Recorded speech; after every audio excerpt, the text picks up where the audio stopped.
Introduction to complete hands-on practice. Now we have become comfortable with hand positions and using internal dialogue, we can move to a complete hands-on practice. We can work on specific problems like anxiety. We can add mantras for this. I will give examples. I have no imagined fear, no anxiety, no depression, no fear-based mental illness. We can add mantras for physical problems. Add them as a fill-in to keep the mind busy and positive. I am focusing my consciousness on my back, maximizing interaction with healing source energy. I have no back pain. My back is strong and healthy. Oversensitivity or reactivity to stress can be seen as a genetic or physical problem. We can add a mantra for this along with our mental problem mantras. I have no oversensitivity to stress, internal or external, mental or physical. Do not expect great physical change. This is a subtle energy that works best on mental problems and does not create miracle cures, but it helps and increases our positive thought and optimism about our illness. This practice is about increasing goodness, energy efficiency, and reducing fear, anxiety. We do not use it to try to increase our wealth. This is useless, as the law of attraction can only be used to increase energy efficiency. All cannot be wealthy. We should not want to be wealthy, but rather live a good lifestyle that does not require great wealth. This is, of course, relative, but as equality increases, it will become less relative. We can use a mantra to increase success, to live without fear, prosperity, to live a rich life, and to increase inner happiness. I am successful, prosperous, and have inner happiness. Ego seems to get a bad rap, especially in Eastern belief systems. Increasing spiritual enlightenment, which is really just increasing our knowledge of using energy to increase goodness and energy efficiency, is said to require selflessness, altruism, which goes against our selfish Western view of what's in it for me and the world spins around me. Ego can be seen as our perception of self and where we fit into life, our society, the world, the universe. So to see selflessness as giving up one's identity to care more for others than ourself is a great misconception. This happens because we think of it like giving up sin, negative, harmful thought and action. That is something we'll have to work hard at and not enjoy the process. It is the opposite. As we increase goodness, energy efficiency, reducing fear and anxiety, selflessness increases on its own. We have our spiritual identity, our true self. We have made the choice to interact and increase goodness, energy efficiency. As this becomes stronger, the ego is balanced with soul, and we start to care more for others, feel one with all life, have more goodness-based empathy. This is true selflessness and true self. We can ensure this with an ego mantra. My ego is in balance and harmony with my soul, the source energy. My perception of self is my true self, mind, body and soul in balance and harmony. I am a successful, prosperous and happy. You can add an occupation or just human. Conscience is our moral compass, our perception of right and wrong. In humans, this develops with our brain and consciousness.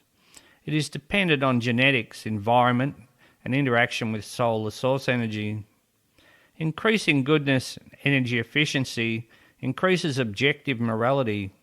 This is energy efficient. We are less subjective, make less fear and anxiety-based choices. It increases our ability to make the right choice, the energy-efficient choice. Once we choose to increase goodness, energy efficiency, reducing fear, all other choices become much easier. Because we understand the processes that cause negative thought and action, sin, forgetting to be good, We can understand why we may have made some wrong choices in the past and that we will make better choices in the future. We do not need to dwell on these actions. We can group them all together and deal with them as past sin, forgetting to be good, negative, harmful thought and action. Forgiving sin has been a big part of unigod religion, and the concept that a supernatural force will judge us for sin, or that all sin can be forgiven, is a cop-out, and I'm sure leads to more sin being committed. An abusive Catholic priest said, "But it's only sin." We need to take more responsibility than this. Eastern beliefs see sin as part of life and not forgivable. They rely on karma to sort it out. We can do better than both. We can connect conscience to soul with a conscience mantra. My conscience is in balance and harmony with my soul, the source energy. I take full responsibility for all of my sin. I forgive myself for forgivable sin. With increased interaction with soul, the source energy, I will remember to be good in the future. This covers all areas of conscience, clears all forgivable sin. That's the best we can do. The rest is up to energy and evolution. This allows someone who has been groomed into harmful thought and action and feels guilt, that is increasing fear and holding them back from increasing goodness, energy efficiency, to move on and not have to drag up experiences that are too painful to deal with. If they do come up, we have a method to deal with them. The fact that some sin is not forgivable may seem harsh, but imagine believing this from childhood, a system that makes sense to all. Helping others. We can use this practice to feel more interaction with others. Do not try this until you are feeling the benefits yourself. We must build our own inner strength, energy efficiency first. We can send energy to those we are having problems with. Why send goodness to those who have caused us harm? To help stop them harming others. We may not affect others, but this is good for our consciousness and helps connect us to all life. Mantras for others. I'm focusing healing source energy on a target host with a health problem. I'm focusing healing source energy on target host we are having problems with in any way, increasing their goodness, energy efficiency. I'm focusing healing source energy on all of humanity. I'm focusing healing source energy on all life in the universe. Be this to their or our higher good and in accordance with our soul, the source energy. This is all positive. It increases our connection to life that we share soul, the source energy with. It's hard to hate someone when you know you share soul. Hate is fear-driven, and we are reducing fear and anxiety, increasing goodness and understanding. You may think this is way too involved and sounds like hard work. Once you get results, it will not be work at all. Once getting results, you will want to try the advanced energy balancing hands-off practice. Do not rush it. Wait until the mind is quieter, until a feel for the energy grows. Hands-on practice will always have a place, a valuable tool. Placebo effect. Many will say this use of belief in practice is just the placebo effect, brainwashing ourselves to feel better. The question is, what is the placebo effect? Science has shown it works for many, and also the nocebo effect, that if someone believes something will not work, then it will not work in some cases. This whole system is based on the fact that matter is energy and that thought is real energy. As matter is energy, using thought to change other energy is not only acceptable but the whole ballgame. Many will say it's just brainwashing. Well, I see it as mind control and cleansing, retraining the brain. It is changeable, plastic. Even genetics can be changed in small ways.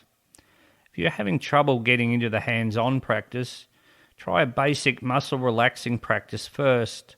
This will relax the body and gives us a sense of connection to consciousness, to separate body areas. While laying down, start tensing individual muscles. Tense and hold for 5 or 10 seconds, then relax. Feel a difference in feeling as muscles relax. Start with one leg, the toes, then feet, calf muscles, knees. You may find it interesting that you may have not been aware of these muscles individually before.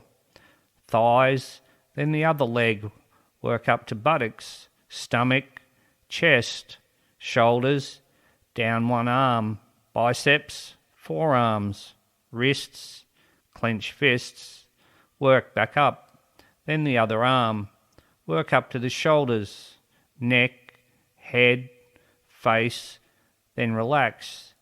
You can work any way that works for you. Now try hands-on again. This is a great method for relaxation. In the next track, EGMi Complete Hands-on Practice, we will try a full hands-on practice. The sooner we can stop using the recording, the better.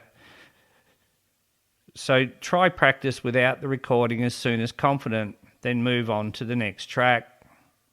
If you have the EGMi book and would rather work from it, that is fine. Mantras can be written down to help memorize them, but always follow the basic energy balancing practice. All energy must be balanced. Now try the next track, Complete Hands-on Practice.